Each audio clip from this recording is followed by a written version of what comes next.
मेरे ससुर मेरे पति से नफरत करते थे, इसीलिए जायदाद के लालच में पति को छोड़कर मैं ससुर के साथ रात गुजारने चली गई। जब कमरे में दाखिल हुई तो होश उड़ गए, क्योंकि ससुर तो वहां पहले से ही पूरी तैयारी। मैंने काले रंग की खूबसूरत सी नाइटी पहन रखी थी और आखिरी नजर खुद को शीशे में देखा तो होठों पर डार्क रेड लिपस्टिक और खुले हुए बाल मेरी खूबसूरती में और भी चार चांद लगा रहे थे। मुझे विश्वास था कि कोई भी मर्द मुझे ऐसे देखकर खुद पर काबू नहीं रख पाएगा। ये सारे काम में कोई मुश्किल नहीं होती है।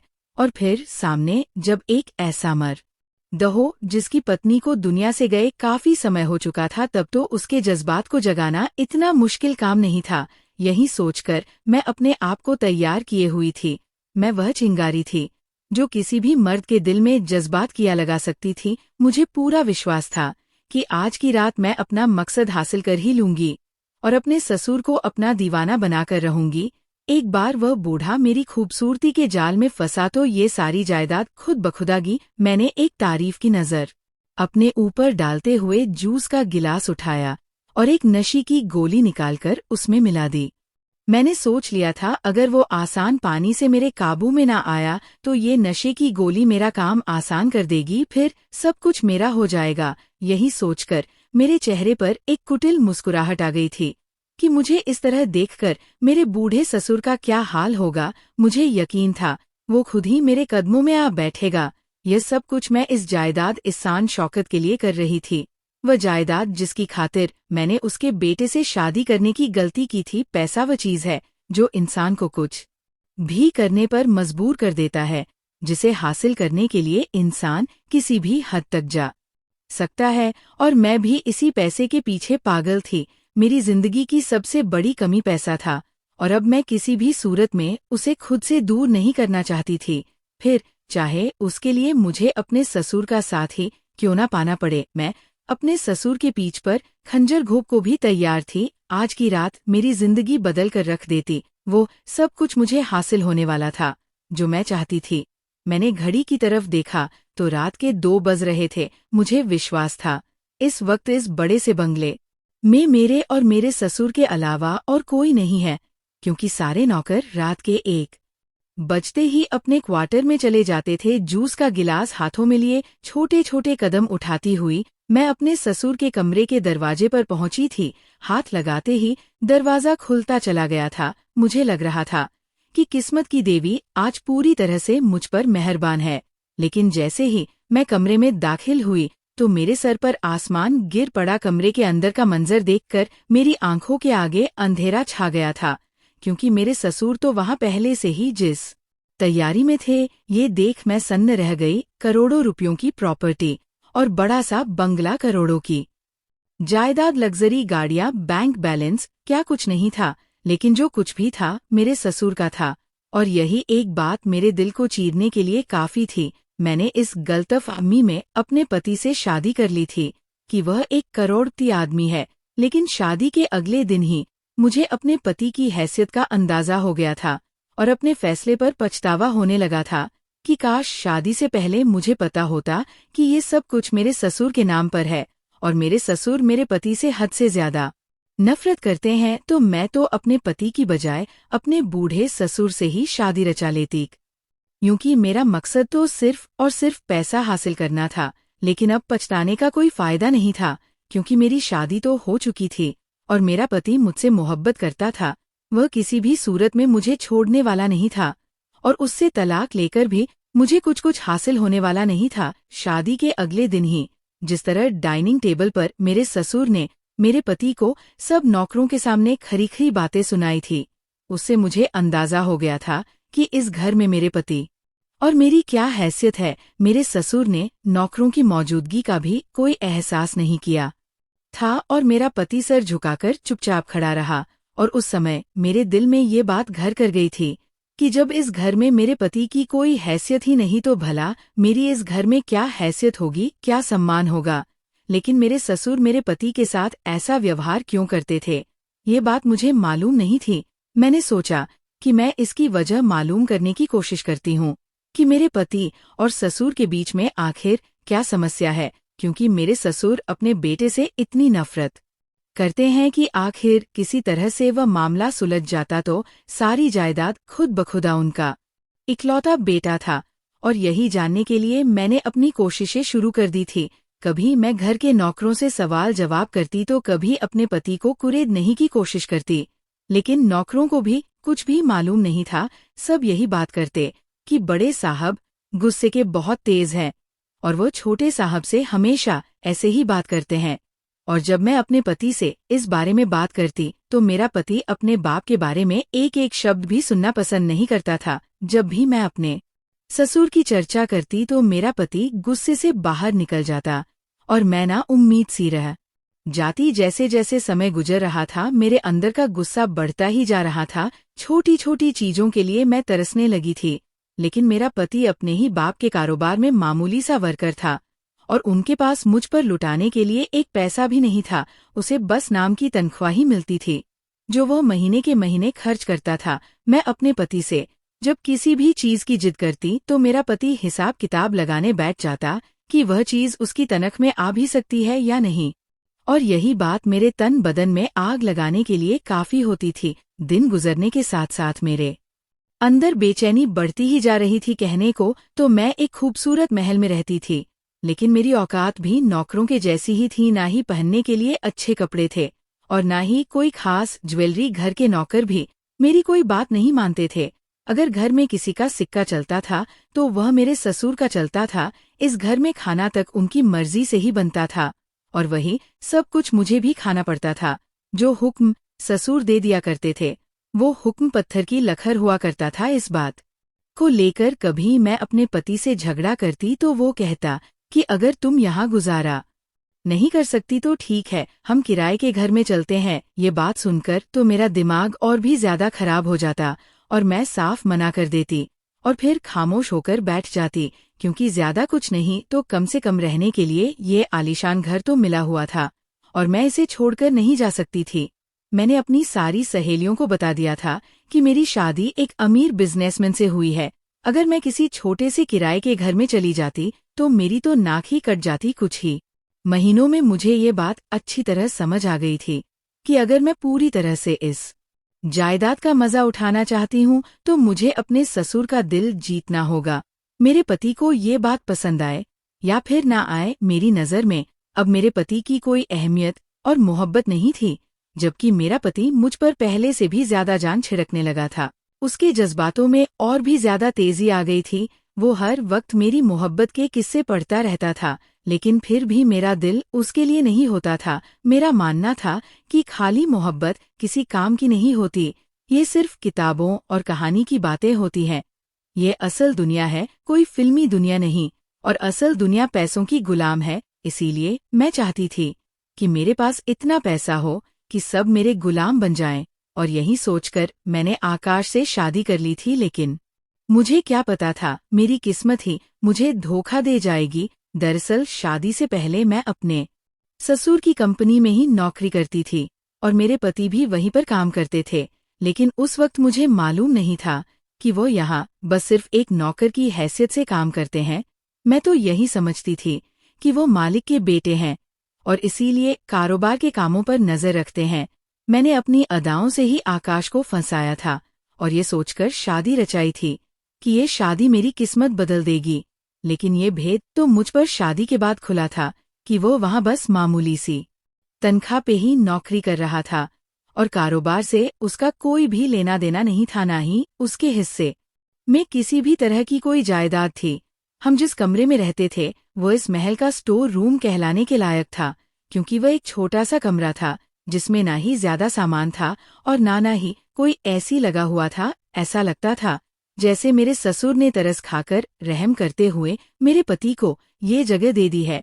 काश कि मुझे शादी से पहले मेरे पति की औकात का पता चल जाता तो फिर मैं कभी भी उनसे शादी ना करती। लेकिन गलती सिर्फ और सिर्फ मेरी थी। मैंने कभी आकाश से उसके पर्सनल मामलों के बारे में जानने की कोशिश ही नहीं की थी और ना ही ये पूछा था कि ये सब किसके नाम पर है। मैं तो यही समझती थी कि आकाश अपने बाप का इकलौता बेटा है, आज नहीं तो कल सब कुछ उसी का हो जाएगा। लेकिन ये बात तो मुझ पर बाद में खुली कि उसके पापा उससे नफरत करते हैं। बहुत कोशिश के बावजूद भी मैं ये सब कुछ ना जान सकी कि मेरे पति और ससुर के बीच में आखिर क्या समस्या है। और फिर मैंने अपने ससुर का दिल जीतने की कोशिश भी शुरू कर दी थी और उनकी सेवा करना भी शुरू कर दी थी। कभी उन्हें चाय बना देती तो कभी मैं जूस देती तो कभी नए नए तरीके के खाने बनाकर पेश करती और ससुर के सामने ऐसे कपड़े पहनती कि मेरी खूबसूरती उन्हें ज्यादा से ज्यादा दिखे, लेकिन उन पर मेरी अदाओं और खूबसूरती का कोई असर नहीं होता। और फिर एक दिन कुछ ऐसा हुआ जो मेरे ख्वाबों के बिल्कुल खिलाफ था।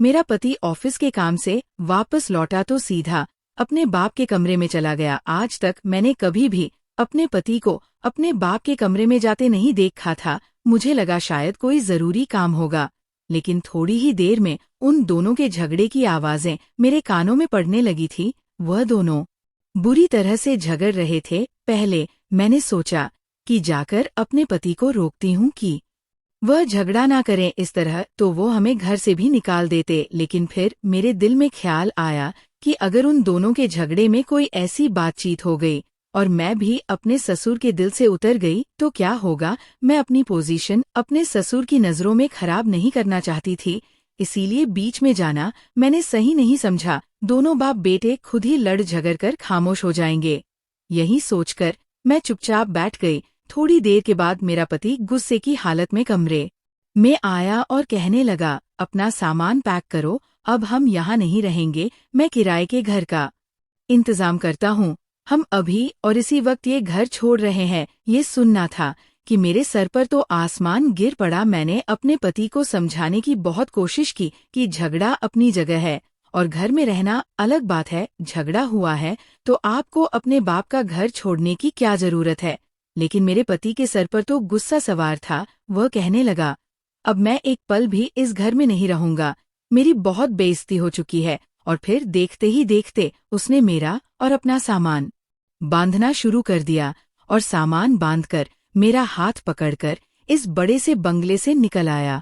मेरा दिल तो पूरी तरह से बेचैन हो गया था। मैं अपने ससुर का दिल जीतने की कोशिश कर रही थी, लेकिन मेरे पति ने तो इतना बड़ा फैसला कर लिया था, जबकि मैं किसी भी सूरत में इस महल जैसे घर को छोड़ना नहीं चाहती थी, लेकिन अपने पति के आगे मजबूर थी। मेरा पति मुझे एक छोटे से घर में लेकर शिफ्ट हो गया था और उसने अपनी नौकरी भी बदल ली।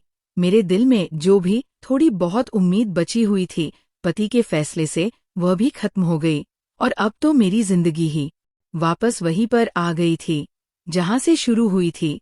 छोटे से घर से उठकर मैं बड़े से घर पहुंची थी और अब फिर वापस इसी छोटे से घर में आ गई थी। मेरे और मेरे पति के बीच में अब छोटी छोटी बातों पर झगड़ा शुरू होने लगा था। मैं अक्सर उनसे कहती थी कि आपने बहुत गलत फैसला किया है। ऐसी कौन सी बात थी जिस पर आपने अपने पापा से इस तरह से झगड़ा किया। मेरी बात सुनकर मेरा पति खामोश हो जाता और गहरी नजरों से मुझे देखने लगता। कभी कभी तो मुझे उसकी खामोशी बहुत ही रहस्यमय लगती थी। फिर एक दिन मेरे पति ने मुझे बताया कि वह एक हफ्ते के लिए कारोबार के काम से दूसरे शहर जा रहा है। वो चाहता था कि मैं इस दौरान अपनी माँ के घर चली जाऊं। जब वो घर वापस आए तो मुझे वहां से ले लेगा, लेकिन मैंने मना कर दिया और अपने पति से कह दिया कि मैं अकेली ही रह सकती हूँ, मुझे कोई परेशानी नहीं है। मेरा पति कहने लगा, ठीक है, लेकिन मेरी गैर मौजूदगी में मेरे बाप से किसी भी तरह का कोई संबंध ना रखना। अगर वह यहाँ पर आए भी तब भी उनसे बात करने की कोई भी जरूरत नहीं है। वो मुझसे हद से ज्यादा नफरत करते हैं और मुझे डर है कि कहीं वह तुम्हें मेरे खिलाफ ना कर दे। उनकी बात सुनकर मैं चौंक गई। मेरे दिल में ख्याल आया, ये तो बहुत अच्छा मौका है जब मैं तन्हाई का फायदा उठाकर अपने बूढ़े ससुर को अपने जाल में फंसा सकती हूँ। वह एक मर्द है और कब तक मेरे ऊपर से नजरें चुरा सकते हैं। अपने पति की गैर मौजूदगी में तो मैं उनके बंगले पर आराम से जा सकती थी और अपना काम आसानी से कर सकती थी। यही सब सोचकर मेरे चेहरे पर मुस्कुराहट फैल गई थी। मेरा पति पूछने लगा, क्या बात है, क्यों मुस्कुरा रही हो। मैंने मुस्कुराकर अपने पति से कहा, बस सोच रही हूँ कि इस बार जब वापस आप आएंगे तो आपको एक सरप्राइज दूंगी। मेरा पति मुझसे बहुत मोहब्बत करता था। ये सुनकर वो बहुत खुश हो गया और मुझे गले लगाकर कहने लगा, तुम बस अपना ख्याल रखना, मैं एक हफ्ते में ही लौट आऊंगा। और फिर अपना सामान उठाकर वो घर से चला गया। उसके जाते ही मैंने सुकून की सांस ली थी। अब इस छोटे से घर में मेरा दम घुटता था। मेरे पति ने मुझे एक जिल्लत भरी जिंदगी के सिवा और कुछ भी नहीं दिया था। ये शादी अब मेरे लिए कोई मतलब ही नहीं रखती। मुझे अपने पति से कभी भी मोहब्बत नहीं थी। अब मुझे एक बार फिर अपने ससुर के घर जाना था और अपनी किस्मत आजमानी थी। शाम के समय मैंने अपना थोड़ा सा सामान लिया और अपने ससुर के दरवाजे पर पहुंच गई। मुझे देखकर वो हैरान हुए। मैंने उन्हें रोते हुए बताया कि उनका बेटा मुझे तन्हा छोड़कर दूसरे शहर चला गया है। जब तक वो वापस नहीं आ जाता मुझे अपने पास ही रहने दे पहले तो।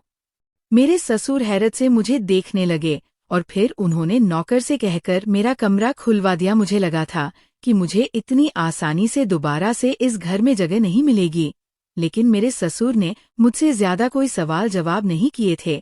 अब बस मुझे रात का इंतजार था कि जब मैं आसानी से अपना मकसद पूरा कर सकती थी। रात के 2 बजते ही मैं खूब तैयार होकर अपने ससुर के कमरे के दरवाजे पर पहुंच गई। मेरे हाथ में जूस का ग्लास था जिसमें मैंने नशे की गोली भी डाली थी। मेरा इरादा था कि अगर मेरे ससुर खुद से मेरे पीछे दीवाने नहीं होंगे तो मैं उन्हें ये जूस पिला दूंगी और नशे के बाद तो वो अपने होश खो बैठेंगे और मैं उनकी ऐसी कोई वीडियो रिकॉर्ड कर लूंगी जिससे उन्हें ब्लैकमेल करके पैसे हासिल करती रहूंगी।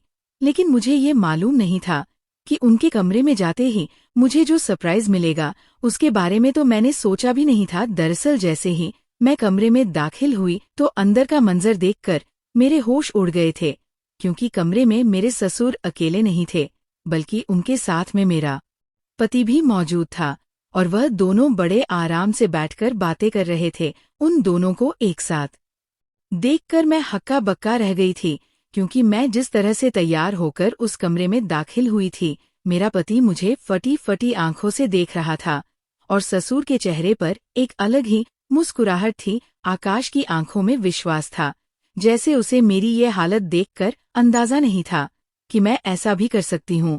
मेरे ससुर ने मुस्कुरा कर मेरी तरफ देखा और कहने लगे, बहू अंदर आओ, दरवाजे पर ही क्यों रुक गई हो? मैं तो तुम्हारा ही इंतजार कर रहा था। मुझे ऐसा लगा जैसे मुझ पर घड़ों पूरा पानी गिर गया हो।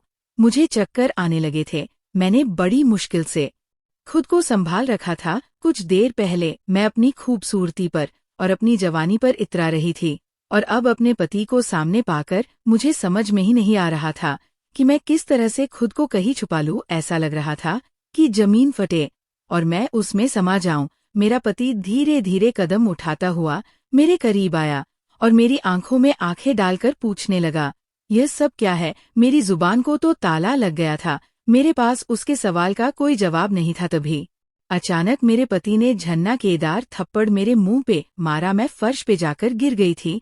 मेरे पति ने वही खड़े खड़े मेरे मुंह पर तलाक के पेपर मार दिए थे। मुझे विश्वास नहीं आ रहा था, मेरा पति मुझसे इतनी मोहब्बत करता था, वह मुझे कैसे तलाक दे सकता था?